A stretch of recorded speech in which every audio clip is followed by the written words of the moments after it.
చలో అందరికీ ఐతారం శనార్థులలో ఉల్లాస అగరబత్తి సమర్పించు మాస్ మలన ముచ్చట్లు పాడుబై వరల్డ్ ఫుల్లోకి స్వాగతం వచ్చేసింది మీ నర్సికాక. ఇక అరుచుకుందాం రారులా ఐతారం మోక. అరే ఈవో గారు ఏదో మంచి పని మీదనే ఉన్నట్టున్నారు. అసలే శినుకులు పడుతుండే వెచ్చగింత మందేసుకొని ఘాటుకింత ముక్కేసుకొని మంచిగా ఉంటుంది కదా. మరి అదంతా మంచిగానే ఉంటుంది సార్, అది సాటుకు చేసుకోవాలి. గుడికాడ ఈవో అయ్యి ఉండి గుళ్ళె గిసొంటి భాగవతం పెడితే ఏందన్నట్టు పవిత్రతను కాపాడాల్సిన నువ్వే పరమ నీచంగా ఇట్లాంటివన్నీ చేసినావు అనుకో ఏమంటారా? గిదేనా పద్ధతి? అధికారం అయితే ఎట్లుండాలి? గుళ్ళెనా చెవ్వా చెవ్వా చెవ్వా భక్తుల మనోభావాలు ఏం కావాలి? నువ్వు చేసేది ఏంది? పవిత్రమైన గుళ్ళె గంత గలీజ్గా నీసు పెట్టుకొని సుక్క పెట్టుకొని ముక్క పెట్టుకొని నా తొక్కలోది ఏంది అయ్యి లొల్లి అని చెప్పని అక్కడ ముచ్చట తెలిసిన వాళ్ళంతా తిట్టుకొచ్చిరు అనుకో రాదు. మరి కొంతమంది అధికారులు ఎందుకుంటారో ఇట్లా ఏం కాదో కానీ మరి సార్ సంగతి ఏదో చూడాలి రారి. కడప జిల్లాల దేవాదాయ శాఖ ఈవో దుర్మార్గము బట్టబయలైందులా గా గుడి పవిత్రతను కాపాడాల్సిన ఈవో బరితెగింపు పరాకాష్ఠకు చేరిందనే చెప్పాలా. పులివెందులలున్న శ్రీ మిట్టమల్లేశ్వర స్వామి దేవస్థానము పరమ పవిత్ర క్షేత్రంగా పేరు పొందింది. ఇక ఈ క్షేత్రంతో పాటు ఇంకొన్ని గుళ్ళకు ఈవోగా బాధ్యతలు చేపడుతున్న విశ్వనాథరెడ్డి ఆలయ పరిసరాలల్లా ఇంకో మనిషితోటి కలిసి మందు మాంసాలను మంచిగా దావుకుంటా తినుకుంటా కెమెరా కంటపడ్డడులా. అసలే ఆనకాలం అవ్వుడుతోటి ఎటు పోలేక ఏకంగా ఇక గుళ్ళనే అనుభవించు రాజా అన్నట్టు మొత్తానికైతే చందాన 2 ముక్కలు 4 సుక్కలతోటి ఎంజాయ్ చేస్తున్నాడు చూడుండ్రి. ఇక ఈవో స్థాయిలో ఉండి కూడా గిట్ల ఆలయ పవిత్రతను అపహాస్యం చేసిండు. పక్క పొంటనే సామూరి రథాలు ఉత్సవ మూర్తులున్నా కూడా ఇక ఈవో మాత్రము పవిత్రతను పక్కన పెట్టి పీకల్లోతు మందు దాగుడుతోటి ఇక భక్త జనాలైతే మస్తుగా మండిపడుతున్నారు. ఇక గిట్లున్నదుల్లో మీద మెరుగు లోపట మురుగు అంటే గిదే కావచ్చు. మీద చూడబోతేనేమో మంచోళ్ళ లెక్క లోపట కథలన్నీ గిట్లా ఎట్లయితేంది కెమెరా కంటికి చిక్కిండు. ఇక ఈవో దుర్మార్గం అంతా బట్టబయలైంది. ఏములా అయితే రంగోలిగా మరి ఆవుడుగా అవతల పెట్టనిస్తలే పెట్టాకో శినుకులు ఆయనతో చెత్తిరి పట్టుకొని పోయి ఇంత కూరో సుక్కో ముక్కో తెచ్చి పెట్టుకునేరు సుమా. ఇక ఎందుకంటే ఎట్లాగో సెలవు ఉంది బయటకైతే వెళ్ళని. కానీ 2 రాష్ట్రాలలో మొహమాటం లేకుండా శినుకులు మటుకు సిట్టా పట్టా పట్టా పట్టా అని అడ్డగోలి కొడుతున్నాయి అనుకో రాదురి. ఏ ఊర్లకు పోయినా చెరువులు పొంగినాయి, ఏ జిల్లాకు పోయినా నీళ్లు నదులు ఇదే లొల్లి అయిపోయింది. జలకళ సంతరించుకొని కలగల అంటుంది అనుకో రాదురి గంగమ్మ. ఏడ చూడు అదే ఉంది. ఇప్పుడు 2 తెలుగు రాష్ట్రాలల్లో పొట్టు వానలు పడుతున్నాయి. కావాలంటే ఒక్కసారి చూసొద్దాం రా అందరం కలిసి. ఇక అట్నే మళ్ళీ అయితారం కదా నిమ్మలంగా ఇంట్లో కూర్చొని టీవీ ముందలే కూర్చొని చూడరు, ఎందుకంటే బయటకి అయితే తడుస్తారు. ఇట్లయితే నిమ్మలంగా చూడొచ్చు.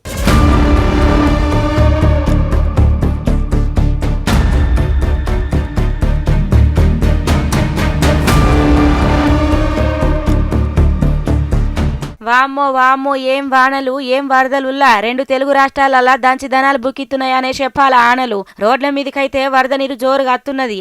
ఎక్కడ చూసినా కూడా ఆనలే. అటు ఓవత్తలేదు ఇటు రావత్తలేదు. కొన్ని జాగాలలో రాకపోకలు కూడా బంద్ అయినాయి అనుకో రాదుర్రి. ఇక కొన్ని జాగాలలో అయితే ఇండ్లకే నీళ్లు రావట్టే. ఇక మరి పల్లెల కాంచెల్లి పట్నం దాకా ఎక్కడ చూసినా కూడా వానలు ఓ తీరుగా కొడుతున్నాయి ఉల్లా. అటు ఏపీలా ఇటు తెలంగాణలా గిదే ఉన్నది. ఇక నిన్నటి కాంచెల్లి చూసుకుంటే ఇంకింత ఎక్కనే కొడుతున్నాయి కానీ తగ్గుముఖం అయితే పట్టుడే లేదు చూడుండ్రి. ఇక మరి పోయే కాడ వచ్చే కాడ జర భద్రంగా ఉండాలా. బండ్లు నడుపుకుంటా వాగులు దాటుతాం వంకలు దాటుతామంటే మంచిగా ఉండదు సుమి. జర పైలంగా ఉండుర్రి. ఇక చూద్దాం పాన్రి ఓ త్యాప ఏడేడ వానలు ఎట్టెట్ట పడ్డాయో.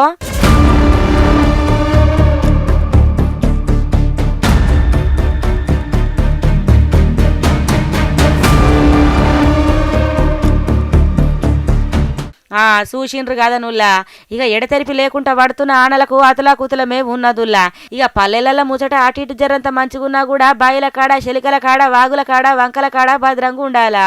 ఎందుకంటే మరి ఎక్కడ ఏముంటదో కూడా తెలియకుండా మొత్తానికైతే నీరంతా ఓ సిద్ధం ఒకటే కాడికి వచ్చి చేరినట్టు ఇక రోడ్డు కూడా కనబడకుంటుంటున్నదుల్లా. జర పైలంగా ఉండాలా ఎటు పోయినా ఎటొచ్చినా.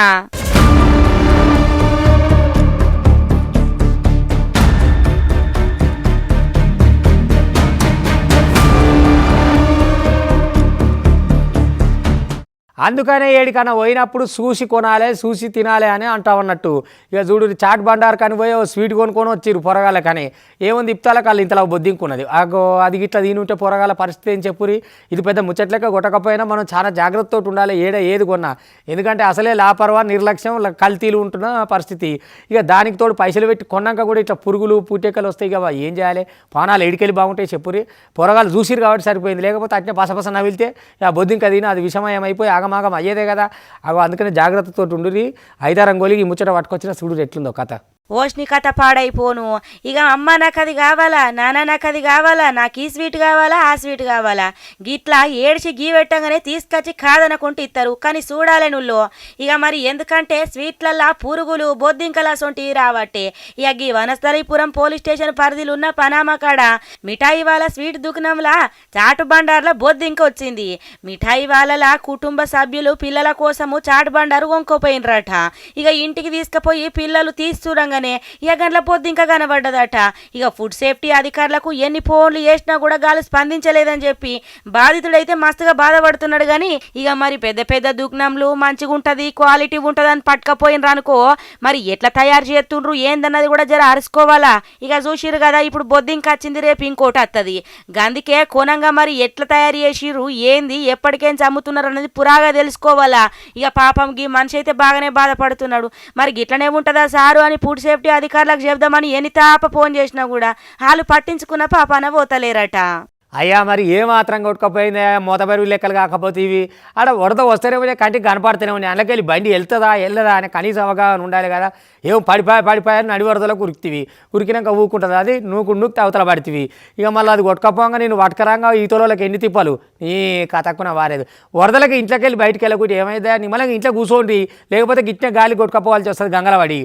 మరి ఇప్పుడు ఆడ తట్టుకున్న మనుషులు ఉన్నారు, ఏదో గుంజివితలు వేసారు. కానీ లేకపోతే ఎంత కష్టం అవుతుండే చెప్పు. బండి వాయే మనిషి కొట్టుకపోయి ఏ చెట్టు కోసం ఏమో ఇరికితే ఇంట్లో ఎంత పరిశాన్ కావాలి. ఎక్కడి కథ ఎలకురే వరదలకు బయటికి వెళ్ళకురి, మంచిగా లేదు పరిస్థితి. వానలు అడగోలు ఉన్నాయి, జర పైలంతో ఉండూరి. పెద్ద పెద్ద ఆనలు వడబట్టే రోడ్ల మీద కూడా వాగులు వండినట్టు వరదలు వంగబట్టే. గసుంటప్పుడు ఇంట్లో మంచిగా ఇంటి పట్టును ఉండాలి. కానీ గివ్వేం చేతలుల్లా ఎన్టీఆర్ జిల్లాలో పెద్ద ఆన పడుతున్నది.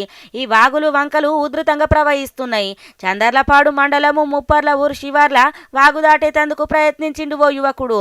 ఇక మరి అక్కడ దాకా మంచిగానే ఉన్నది కానీ దాటంగా పానాల మీదికి తెచ్చుకున్నాడు. ఇక వాగు చూస్తేనేమో పొంగి పొర్ల పట్టే. ఇక బండి మీద పోయేందుకు ప్రయత్నించిండుగా ఉధృతంగా వంగుతున్న వాగు మించెళ్ళి.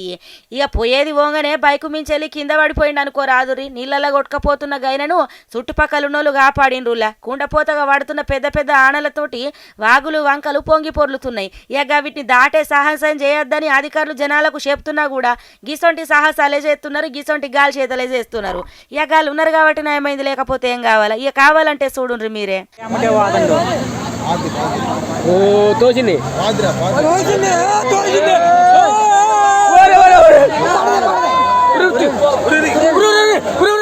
ఆగో చూసినారుల్లా. ఇక గిట్లున్నది ఆంధ్రప్రదేశ్లో ఆనబీవత్సం మామూలుగా లేదు. మరి వాగులు వంకలు పొంగి పొర్లబట్టే. ఇక ఈ మనిషి అయితే కొట్టుకపోయే కాడికి వచ్చింది. ఇక మరి అతి కష్టం మీద ఓ ముండ్ల చెట్టు ఆసరగా బతికి బయటపడ్డాడనుకోరాదుర్రి. గింతాగం చేతలా ఓ పక్క అధికారులు చెప్తూనే ఉన్నారు బయటకు రాకుర్రి, అత్యవసరం అయితే. బయటకు వచ్చిందే గాక ఇంకా వాగును దాటుతా అంటే ఏమన్నట్టు.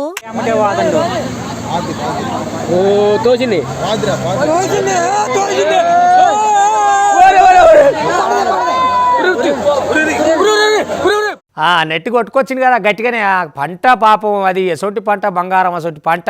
ఇక మరి మార్కెట్కు తేవాలంటే ఈ పోలీసులతో పెద్ద తంట.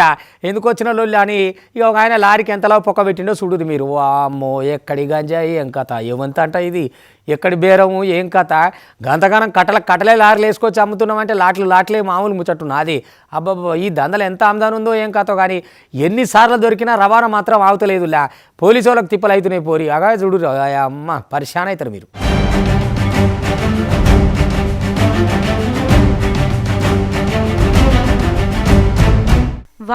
వామ్మో ఇక కిల్లలు దొరుకుడు కాదుల్లో. ఇక గిడ చూడుండ్రి ఓ లారీనే పట్టుకున్నారు పోలీసోళ్ళకి విశాఖపట్నం దిక్కు.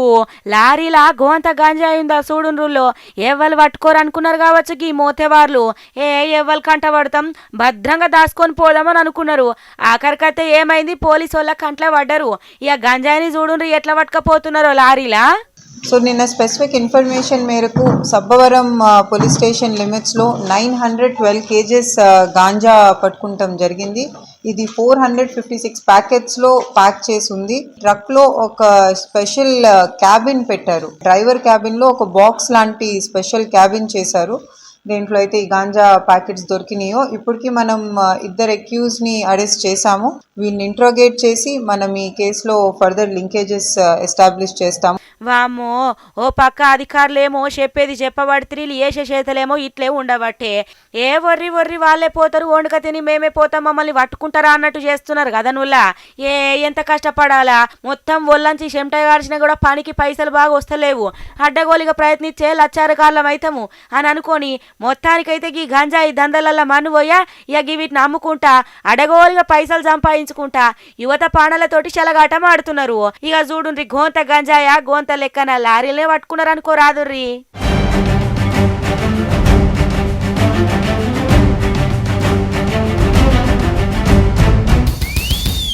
వామ్మో చిన్నసన్న చెట్టు కాదు కదా నువ్వు, ఈ చెట్టు కడుపులో మొత్తం నీళ్ళే దాచుకుంది. 150 ఏళ్ళ కింది చెట్టు అట. ఇక ఈ గాలి దివానకు చినుకులకు కూలి కుప్పబడ్డది. పడంగానే సరే ఏమో ఇంత పెద్ద చెట్టు కోద్దామని రంపం ఇట్ట పెడుతున్నారు, బోరు పోసినట్టే వాటర్ బొయ్యిన వస్తుంది అనుకో రాదురి. వామ్మ ఎన్ని కడుపులో పెట్టుకుంది, ఎన్ని రోజులు అని పెట్టుకుంది, గనిగానం నీళ్ళు 50 చెట్టు కడుపులో ఎందుకుని నాకైతే అర్థం కాలేదు. కానీ ఊరోళ్ళు పట్టి చూసిరట, మంచిగున్నాయి నీళ్ళు అన్నారట. ఇక మరి ఇంత బకెట్లలోనో డబ్బాలలోనో పట్టుకోపోయిరా, పట్టుకుంటే అది ఆ పని కూడా అయిపోవు. ఎందుకంటే పవిత్రమైంది కదా చెట్టు కడుపులోకి వెళ్ళి వచ్చిందంటే చాలా చక్కటి నీళ్ళే ఉంటాయి. కాబట్టి 50 చెట్టు అందున ఆయుర్వేదం చెట్టు ఇక ఎట్లుంటుంది. ఇక చూద్దాం రారు ఆ బంగారు చెట్టు గురించి మీకు చెప్తా. అబ్బా పొట్టు నీళ్ళు వచ్చినాయి అనుకో రాదిరి. గొగ్గిదేంది యాప చెట్టు కాంచెల్లి గనిగానం నీళ్ళు వస్తున్నాయి, లోపట ఏమన్నా పైపులు పెట్టినరా ఏంది అని అనుకునేరు. కాదులో జనగామ కాడున్న కామారెడ్డి గూడెం లాగి ముచ్చటైంది. ఇక ఆనలు పడుతున్నాయి కదా పెద్ద ఎత్తున. ఇక మరి ఎప్పటి కాలం నుంచో ఉన్న పెద్ద పెద్ద చెట్లన్నీ నేలమట్టం అవుతున్నాయి. గట్లనే గీ ఏప చెట్టు కూడా కింద పడిపోయింది. 150 ఏండ్ల కిందట గీ ఏప చెట్టు నాటినరట. ఇక ఇప్పుడు పెద్దగా ఆనచ్చుడితోటి నేల కొరిగింది. దీంతో ఇక చెట్టుని తీసేసేందుకు మిషన్లతోటి కట్ చేయంగా ఒక కొమ్మ నుంచి వెళ్ళి గిట్ల పెద్దగా నీళ్ళ ఉబికి వచ్చింది అనుకో రాదుర్రి. ఇక దీనికి సంబంధించిన ఈడియా మస్తుగా వైరల్ అవుతున్నది. ఇక అక్కడ ఉండి గిదంతా చూసినాగా ఊరోళ్ళైతే మస్తుగా ఆశ్చర్యపడ్డరు. ఇక ఇంకొంతమంది అయితే గా నీళ్ళని దాగి మంచిగున్నాయని చెప్పుకొచ్చిండ్రు. ఈ 150 ఏండ్ల కిందట చెట్టు అంటే మామూలు ముచ్చట్న చెప్పుండ్రి, ఎంత పెద్ద చెట్టు 100 ఏళ్ళు దాటింది. ఇక పెద్దగా ఆనలు వడుడుతోటి పెద్ద పెద్ద చెట్లు కూడా నేల కొరుగుతున్నాయి. ఇక గట్లనే భారీ వృక్షం ఎట్లా చేద్దామని కటి చేస్తాలకు ఓ కొమ్మ నుంచి వెళ్ళి తీరుగా నీళ్ళు వచ్చినాయట. అవురా వారి దొంగతనం చేస్తానికి ఏమైనా సిగ్గులాజా ఉండాలి కదా. ఏదైనా దోసుకుంటే కానీ దేవుని విగ్రహాలు కూడా ఎత్తుకపోతారా మీ దొంగతనం దోపిడి పాడైపోను. అరే అది ఏడాది కాదు నిన్నటిది కాదు, క్రీస్తు సంవత్సరం నుంచి ఉన్నదట. గంత పురాతన విగ్రహాన్ని ఎత్తుకపోతానికి చేతులు ఎట్లా వచ్చారా మీ చేతులు చెట్లలో పోను. ఏం చెప్తట్టున్నది. అరే దొంగతనానికి దొంగకు చెప్పైన లాభం అంటారు కదా, అగో గట్లనే ఉన్నది. దొంగతనానికి కాదేది అనర్హం అన్నట్టు ఏది దొరుకుతుంది దోసుకపోవుడే. గంత పవిత్రమైన విగ్రహాన్ని వేసుకొని పోతే మీకు ఏమొస్తుంది, ఎక్కడి బేరాలి ఇవి దొంగతనాలకున్న వారేది. జర్రాగు తాత సీసీ కెమెరాలు గిట్టేనా జాడ దొరకాలి కానీ ఈ పద చింతపండు షారీ చేస్తారు, అప్పుడు తెలుస్తుంది మీకు ఈ ఉరుకులాటక్కున్న వారి. అయినా ఈ విగ్రహాన్ని చాలా ఏళ్ళ నుంచి చాలా మంది ప్రయత్నించారట దొంగలు, వారి నైపుణ్యం కుదరలేదు. ఇక ఈయన ఎవరో తీసుమారు కానీ జర మంచిగానే ఓపిక కుదిరినట్టుంది, వేసుకొని పోయినట. ఇక దొరకబడితే మట్టుకు వెనక సీరు ఉంటుంది కాకు, నువ్వు అంతకు సిద్ధంగా ఉండాలి. మరి మెదకు జిల్లా టేక్మాల్ మండలము వేల్పుగొండలున్న గుట్ట మీద కాకతీయుల కాలంలో నిర్మించిన తుంబురీశ్వర గుడి ఉన్నదట. ఇక దీనికి ఎదురుగానే ఉన్న చెరువు నడుమల దేవతల గుట్ట ఉన్నదట నుల్ల. దీనికి క్రీస్తు పూర్వము 15వ శతాబ్దానికి చెందిన పార్శ్వనాథుడి విగ్రహం ఉండేదట. 40 రోజుల కిందట సూరంపల్లి గ్రామానికి చెందిన బ్రహ్మంగా విగ్రహాన్ని అక్కడనే చూసిండట. ఇక మళ్ళా మేకలు మేపేతందుకని మేత కోసము సాయిల్తో పాటు 2 మనుషులతోటి కలిసి గుట్ట మీదకి వచ్చిండట. ఇక అక్కడ తాళ్ళు, ఇక బండ్ల టైర్లు, కట్టెలు, ఇంకొన్ని అవోటి సామాన్లు ఉండేతాళ్లకు అనుమానం వచ్చి విగ్రహం కోసం లెంకంగా ఇంకా అక్కడ విగ్రహం కనపడలేదట. ఇక ఎవరెతకపోయినరు ఏం కథ అని పోలీసు వాళ్ళకు ముచ్చట చెప్పేటాళ్లకు ఇక అక్కడ వచ్చి మొత్తానికైతే పురాగార్చుకొని కేసు నమోదు చేసిండ్రులా. గత ఏడాది జూలైలో కూడా గిదే విగ్రహాన్ని ఎవరో వచ్చి దొంగతనం చేసేందుకు ప్రయత్నించిరట కానీ ఎత్తుకోలేకపోయినరట. ఇక మొత్తానికైతే ఎట్లనో కానీ దొంగతనం అయితే అయింది, విగ్రహం కూడా దొంగతనం చేసుకొని వెళ్ళిపోయినరు. ఇలా కథలు పాడైపోను, ఏం దొంగతనాలో ఏమోనులా. ఆఖరికత్తే విగ్రహాలను కూడా ఇడిసబెట్టకుండా గిట్లా దొంగతనాలు చేసి పాడైతుండ్రు. ఓ గుడి లేదు, బడి లేదు, ఇల్లు లేదు, ఆకిల్ లేదు, ఏడబడతాడ దొంగతనాలు చేసుకుంటా పోతుర్రి మోతవార్లు. వీళ్ళ సక్కదనం పాడైపోను. ఇక గివన్నట్టు ఇవాళ ఉల్లాస్ అగరబత్తి సమర్పించు మాస్ మనల ముచ్చట్లు పాడుబై వాల్ఫుల్ చూస్తూనే ఉంటారు. మళ్ళీ రేపు ఇది వరదాకా మీ TV5 ఇక ఉంటా.